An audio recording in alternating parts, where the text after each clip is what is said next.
Oi, pessoal. Bom dia, boa tarde, boa noite. Hoje nós vamos entrar num novo tema. Tem bastante conteúdo para a gente ver nessa aula de hoje. E é um conteúdo que cai, assim, com certeza no Enem. Então, dediquem bastante atenção a essa aula. Essa aula, como vocês podem ver, trata da eletrodinâmica, que nada mais é do que o estudo do movimento, dinâmica, dos elétrons. E elétron em movimento é o quê? É a corrente elétrica. Primeiro conceito, pronto, já aprendeu. Quando tem elétron se movendo, isso daí é uma corrente elétrica. E como que ela é formada? Bom, a gente já viu que, vocês devem ter visto na aula de química, que tudo é composto por átomos.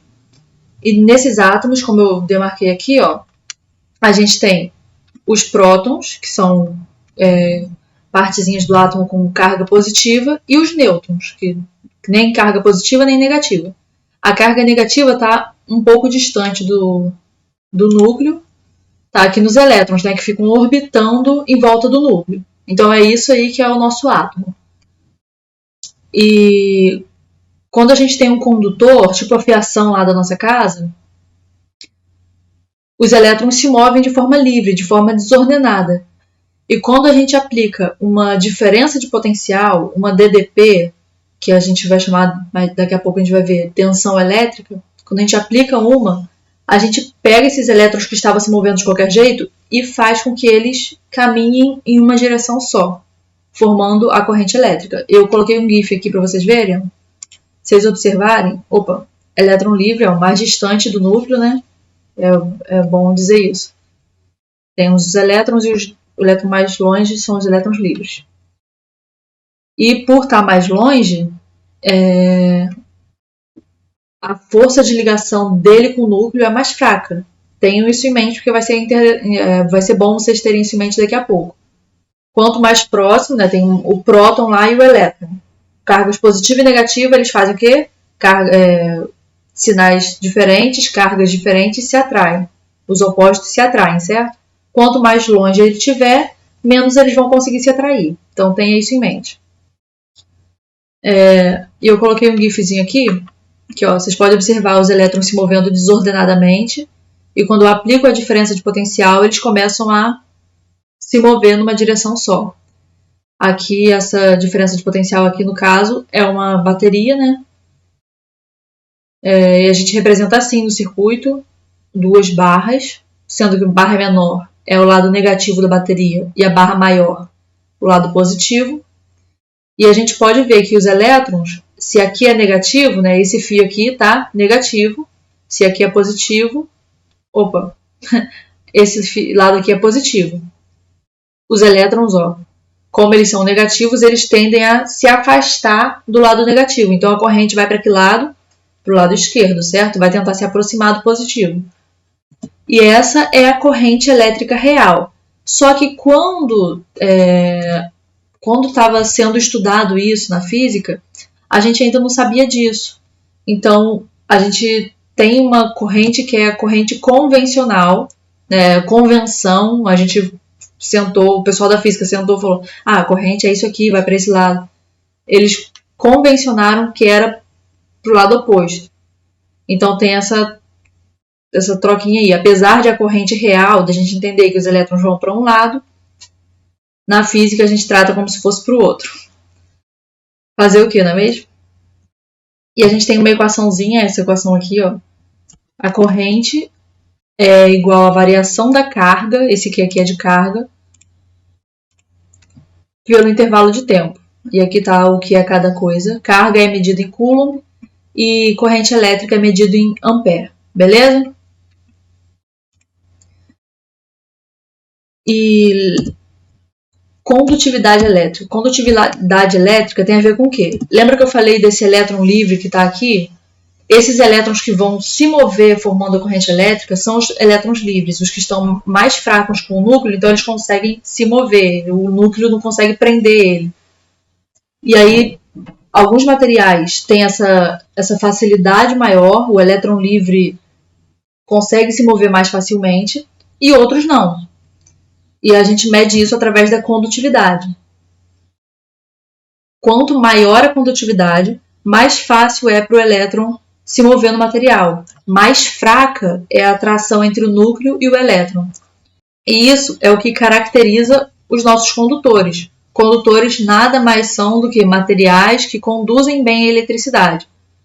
Os elétrons livres têm facilidade em se mover no material.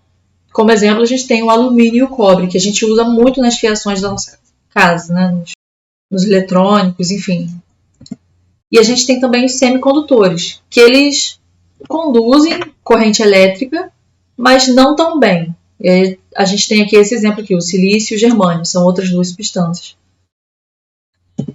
E depois a gente tem os isolantes, que muitas pessoas falam, não conduz corrente elétrica, porque ele isola, tal. Só que eu digo que eles praticamente não conduzem, porque dependendo das condições, tem sim como conduzir. Beleza? Às vezes é um raio, alguma coisa assim, uma coisa muito forte, e aí vai conduzir corrente elétrica. Mas via de regra não conduz. Esses são os isolantes. E como exemplo está aqui a borracha e o vidro, beleza? E mais recentemente surgiu um outro estado que é o supercondutor. O que é isso? São materiais ou conjuntos de materiais que em determinadas condições apresenta resistência zero à passagem de corrente elétrica. Opa, peraí. Resistência zero, o que é isso? Lembra que eu falei que tinha... O núcleo está tentando prender o elétron livre. O núcleo não quer que o elétron livre vá embora. Ele fica prendendo. E isso é uma resistência à corrente. A corrente quer passar, só que o núcleo está prendendo, entendeu? E aí, nesses supercondutores, eles apresentam resistência zero. Não tem o núcleo tentando prender. O que isso significa? Pensa nessa analogia. Pensa que você está passando no corredor, tinha um monte de gente de um lado e de outro, e você está tentando passar, beleza? E aí eles estão te agarrando, estão te segurando para não deixar você passar. Concorda comigo que você vai suar para passar ali? Que as coisas vão esquentar, a temperatura vai subir, você vai ficar com calor? Literalmente. Então, quando tem essa resistência que o elétron livre encontra, tem perda de energia por calor no material. Então, com esses supercondutores, com a resistência zero, não tem nenhuma perda de energia. Perda, tá? Porque a gente já viu que energia não é perdida nem criada. Ela sempre se transforma. Ela está se transformando de energia elétrica em energia térmica, em calor. Mas, como a gente não sabe pegar a energia térmica e transformar em elétrica nos condutores, enfim, aí a gente chama de energia, de perder energia. Mas é isso. E como assim? Que condições são essas? Tá aqui. Determinadas condições para existir esses supercondutores. Lá no início, tinha um cientista, que eu não vou lembrar o nome dele, que ele estava medindo a resistência dos materiais em diferentes condições. Aí vamos supor que ele pegou não foi o alumínio, mas vamos supor, ele pegou lá um fio de alumínio e aí na temperatura ambiente ele mediu a resistência. A resistência dava, vamos chutar um valor qualquer, dava 10 ohms, que é a unidade de medida de resistência. Ohm, é tipo uma casinha de rato assim. E aí quando ele foi baixando a temperatura, essa resistência ia, sei lá, para 9. Aí ele baixou mais um pouco, aí foi para 8. E aí tinha uma temperatura, que a gente chama de temperatura crítica, que do nada a resistência foi para 0. E aí ele descobriu essa característica dos materiais, que quando diminui muito a temperatura, a resistência fica nula.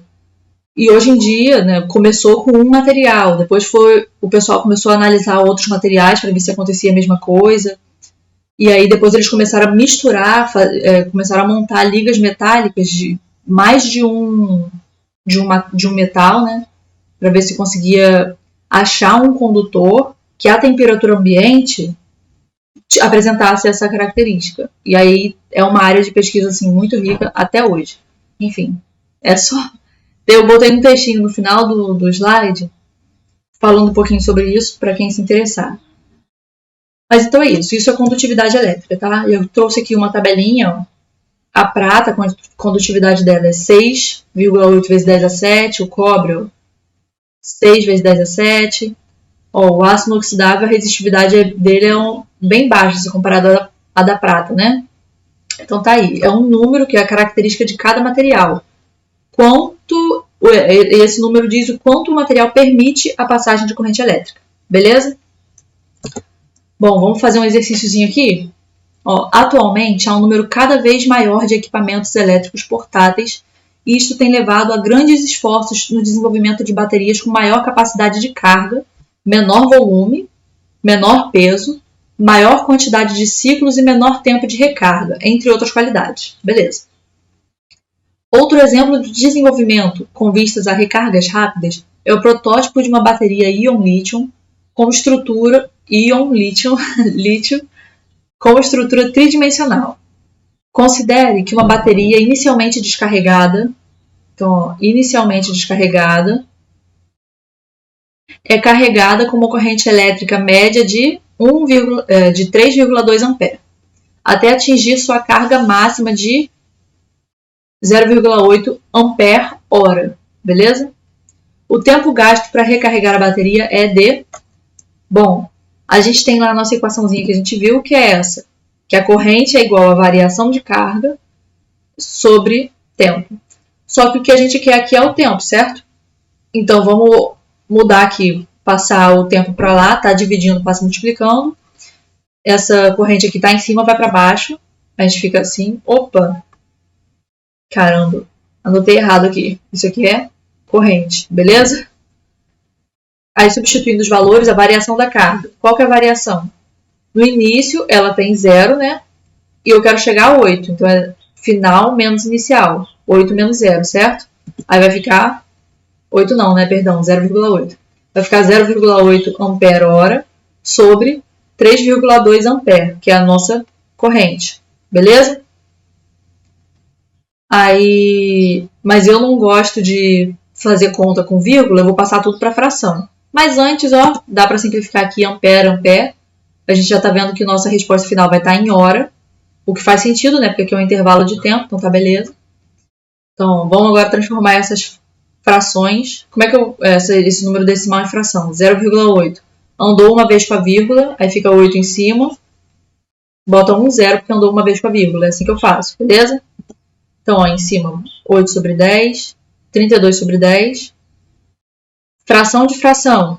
Repete a primeira e multiplica pelo inverso da segunda. Repito a primeira fração e multiplico pelo inverso dessa aqui. Repetiu a primeira e inverteu a segunda. O 10 foi para cima, o 32 foi para baixo. Agora aqui de novo posso simplificar esse 10 com esse 10 e esse 8 com esse 32. Dividir os 2 por 8, deu isso aqui. O resultado final é 1/4 de hora, beleza? O que é 1/4 de hora? Pô, 1 sobre 4. Eu pego 1 hora e divido por 4. 1 hora tem quantos minutos? 60 minutos. 60 dividido por 4 dá 15. É essa a resposta. Se você não lembrar disso, se você não estiver pensando na hora, faz uma regrinha de 3, tá de boa. Eu coloquei aqui do lado, beleza? Hora embaixo de hora, minuto embaixo de minuto. Aí multiplica cruzado, né? 1 vezes x, 1/4 vezes 60. Faz a continha, chegou, tranquilo, beleza?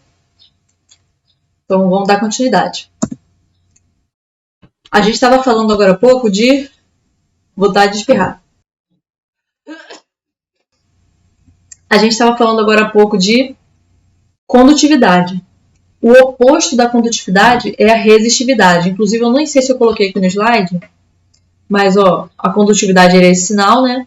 Eles são justamente o inverso. A resistividade é o inverso da condutividade. A condutividade diz o quanto o material permite a passagem, certo? Da corrente elétrica. A resistividade mede o quanto o material resiste à passagem, o quanto ele impede. Quanto maior a resistividade, mais difícil é da corrente elétrica passar. Aí eu anotei isso aqui para vocês, característica específica de cada material que define o quanto ele se opõe à passagem de corrente elétrica. E os resistores são elementozinhos que a gente pode botar num circuito elétrico, que a função deles é justamente impedir, né, dificultar a passagem dos elétrons, de forma a pegar a energia elétrica e transformar em calor. E a função dele é fazer essa perda de energia. Principalmente, né? Ué, mas para que serve isso? Para que eu vou querer perder energia? Ah, quando tem lá um dia frio, você está querendo tomar banho, você quer uma água quentinha.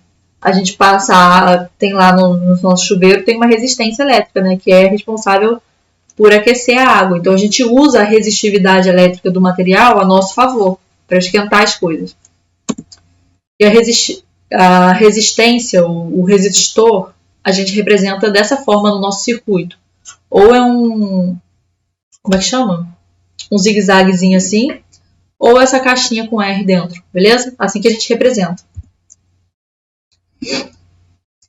E tem uma lei que diz o seguinte: a gente tem aqui, ó, por exemplo, vamos supor que isso seja um fio de um... Como é que chama? Um fio mesmo, esse aí que a gente usa na fiação da casa. Vamos supor que esse é um fio. Eu vou dar um zoom aqui no fio, ó. Ele é um fio de comprimento L, e dando zoom, isso aqui, ó, é a área do fio, beleza? A resistência desse fio, tudo tem resistência, não é só o resistor, não. Os fios têm resistência, ó, esse fio aqui que tem dentro do meu fone tem resistência, tudo tem, beleza? A gente consegue medir a resistência a partir da resistividade, que é a característica do material. Por exemplo, se o fio aqui dentro for de cobre, é a resistividade do cobre, vezes o comprimento do fio, dividido pela área. Tem algumas questões do Enem que já cobraram isso. Vou botar aqui para vocês. Que cobraram para você classificar, tipo assim, qual material tem a menor resistência, aí botava um fio grosso, um fio fino, para você ir analisando isso. Então isso aqui é interessante de saber, beleza? E aqui eu coloquei, ó, as unidades de medida. Resistência medida em ohm, como eu falei, esse sinalzinho aqui. A resistividade em ohm metro, ohm vezes metro. Comprimento em metro, né? E a área em metro quadrado. Isso aqui é um 2zinho aqui em cima, né, gente? Esse M2 aqui. Beleza? E aqui eu anotei, ó, pra gente lembrar, deixar anotado para vocês que quando tá passando uma corrente elétrica aqui no fio, quando ele passa pela resistência, essa resistência libera calor, beleza? Tranquilo, né? Até agora é bastante informação, mas dá para entender, certo? Importante eu dizer que esse fenômeno aqui que acontece tanto no fio sozinho quanto nos resistores é chamado de efeito Joule. Vou botar aqui efeito Joule. O que é isso? É exatamente o que eu expliquei sobre a resistência. Toda vez que tem um fio ou uma resistência, vamos pensar no fio. Tem um fio e está passando uma corrente elétrica nele, está atravessando. Esse fio vai aquecer. Esse é o efeito Joule, que é até chamado de efeito térmico também por conta disso. Beleza? Então, agora a gente vai... Então, a gente tem uma lei que é assim, que a gente usa muito, muito, muito. Pensa numa lei importante, essa lei, primeira lei de Ohm, que a gente usa muito em eletrodinâmica. É essa lei aqui, ó, que relaciona a tensão elétrica, que a gente chama muito de voltagem, a resistência e a corrente. Beleza? Eu coloquei aqui, ó, esse Vzinho aqui, muita gente bota U, muita gente bota V, pode ser os dois. V é igual a RI ou U é igual a RI. E ele mede a diferença de potencial, a DDP, ou a tensão, ou tensão elétrica, ou voltagem, como é chamado na linguagem popular, né? É mais comum a gente falar isso. Mas na física é tensão elétrica, beleza? Aí aqui a resistência e corrente vocês já estão familiarizados. O mais diferente é a tensão. A tensão, gente, geralmente a diferença de potencial vem ou da bateria ou da tomada, entendeu? É a nossa fonte ali de energia.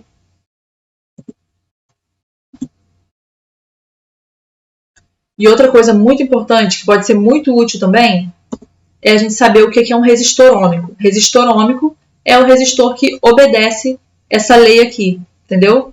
E aí, o gráfico dele, se a gente for montar um gráfico da tensão, que aqui eu botei U ou V, tanto faz.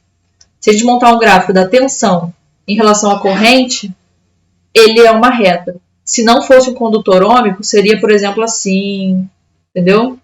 Seria qualquer coisa, menos uma reta, beleza? E a partir desse gráfico aqui, a gente pode tirar a resistência. A resistência é igual a tangente desse ângulo, mas eu não quero que vocês gravem isso. Isso é besteira, não precisa gravar. Como que a gente vai fazer então? A gente vai lembrar lá da aula de matemática, quando vocês estavam estudando função afim. Na matemática, né, função afim era essa função aqui, né? Y é igual a x mais b. Aí vocês viram que o b é o corte do eixo y e esse a é o coeficiente angular da reta. Quanto maior o a, mais inclinada a reta. Lembra disso? E a gente viu que a gente calcula esse a através dessa formulazinha aqui, ΔY sobre ΔX, certo? Eu pego um trecho, né, da reta, por exemplo, aqui, faço o ΔY, quanto que o y variou, depois eu faço o ΔX, quanto que o x variou, e eu consigo achar o a. É exatamente isso que a gente vai fazer aqui. Ó. Só que no lugar do b, por exemplo, o b é o corte no eixo y. No eixo y, ela está cortando aqui, ó, no ponto zero, né? Então, o b é igual a zero. O a é igual a resistência, beleza? O y é igual ao v ou u. E o x é a nossa corrente. E aí, como é que a gente faz? O a é o ΔY, ΔU, sobre ΔX, que é o ΔI, né? Então, o final é o U2, nesse trajeto aqui, por exemplo, o final é o U2 e o inicial é o 1, né? Cuidado para não confundir, hein? Não botar o 1 menos um 2, é o final menos inicial, ó.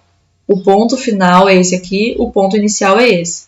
Então, ó, final, U2, final, I2, beleza? E o inicial é o 1. Opa! Aí aqui no caso seria o quê? Seria, por exemplo, U2 menos o 1